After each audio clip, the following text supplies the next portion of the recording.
I'm going to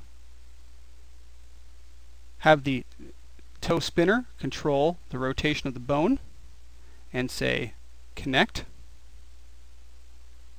And let's check this now. I would assume that if we made this a positive value that our toes would roll up, and it does.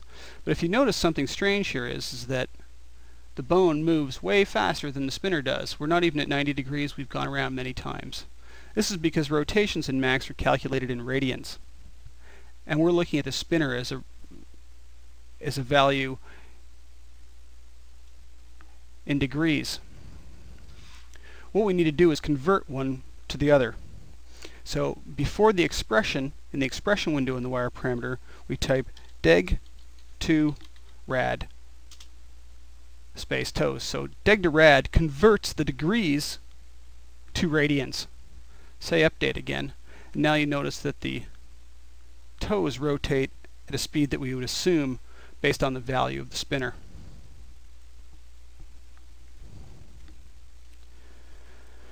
For the knee, to get this to control the knee swinging back and forth, we're actually going to control,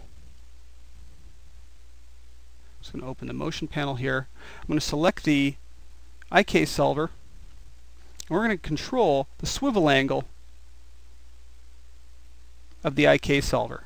That's basically changing the solving plane for the IK solver. So I'm going to wire this value back to this value just to make it easier on animators to get to all the controls so they're not having to dig for things. Select the IK solver, wire parameters, swivel angle, pick the control object, modified attribute holder, foot controls, knee. Knee is going to control the swivel angle. I'm going to say connect, and let's test our control and see how it works. And once again, you can see it rotates much faster than you expect. Dig to rad again and say update. And as expected, a positive value is rotating the knee outwards. If it happened to go the other direction, we could put a negative in front of knee, and it would change that. So what we have now is a full foot completion.